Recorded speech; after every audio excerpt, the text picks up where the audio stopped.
Okay, in this section we're going to talk about how to develop independence with your hands and your feet. Now I'm not talking about hand to feet combos, I'm not talking about different fills. Basically what I'm going to get you guys practicing on this video is how to break apart your doubles and your singles and your flams while maintaining a solid roll and independence with your feet. It's a very cool concept and something really cool to learn.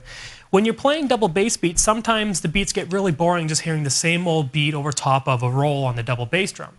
So by adding different doubles here, maybe a paradiddle beat, little shots on your cymbals with your hands, that really spices up the beat, makes it sound really cool. But how do you do that? Well, you have to have independence, and that's what we're going to teach you. So I'm going to go over just a few exercises, and basically they're just rudiments on the hands while playing a 16th note roll or 16th note triplet roll on the bass drum. And it's going to force you to concentrate just on your sticks while your bass drum is playing a roll. It's really cool, so let's get into it.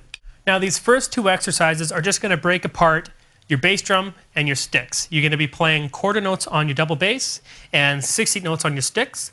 The following exercise, you're going to be playing 8th notes on your bass drum and 16th notes on your sticks. And this is just going to wrap your mind around not having to play the same note value on your hands and your feet. So practice these ones, because a lot of people, they automatically glue what they're doing with their feet to their hands, and it makes it really tricky to play some really cool fills and independent stuff. So try these exercises, speed them up so you're playing them as fast as your sticks can go, and really work on that independence. Here we go.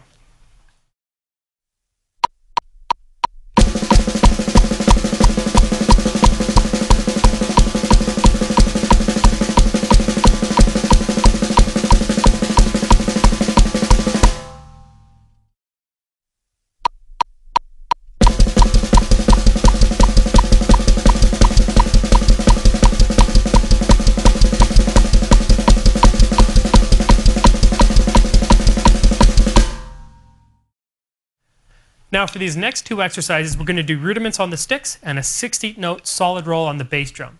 Now what we're going to do on the first one is a paradiddle, and on the second one we're going to do a double stroke roll. Again, this is going to free us up to be able to do more unique patterns with our sticks while not having to worry about our bass drum. Here we go.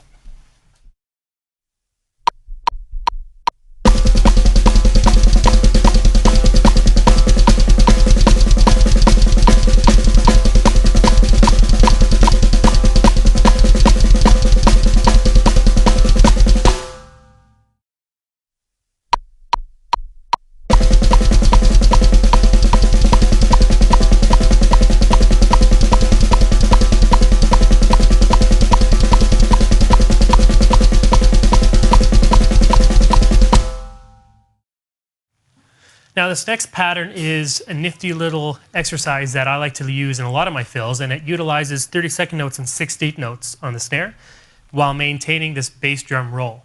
Again, these exercises are just here to split apart your mind and concentrate on your sticks while your legs are doing something different. Try this one out.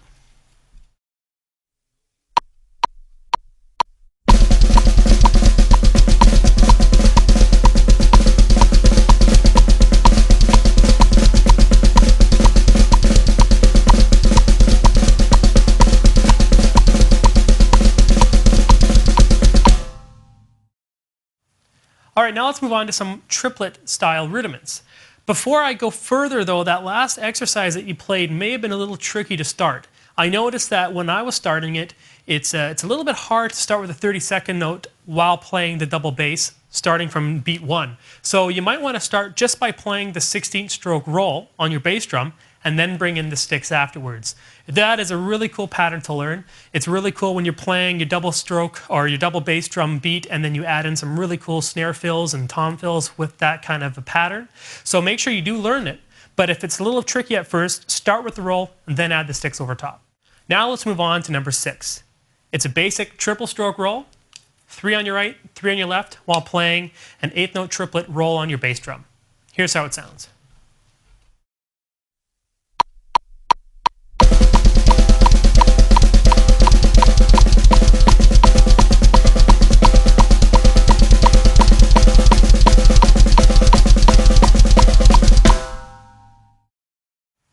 Number 7 and 8 are still triplet bass rudiments.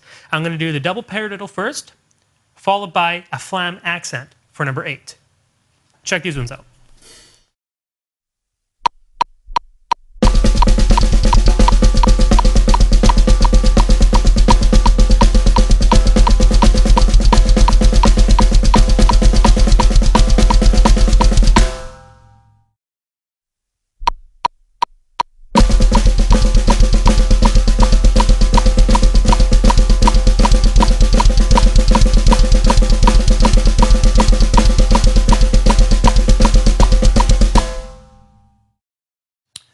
Now, some of you may be thinking, why do I need to learn this, or why should I practice this? But really, there is so much that you can do using these concepts over top of some fills and over top of some beats.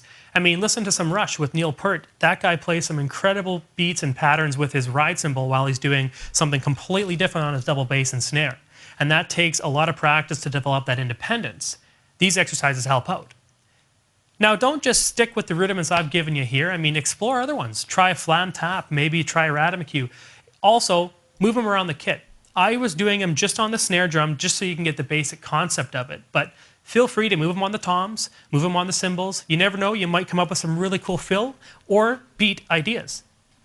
So, there you have it. Take it to your kit, and I'll see you on the next lesson.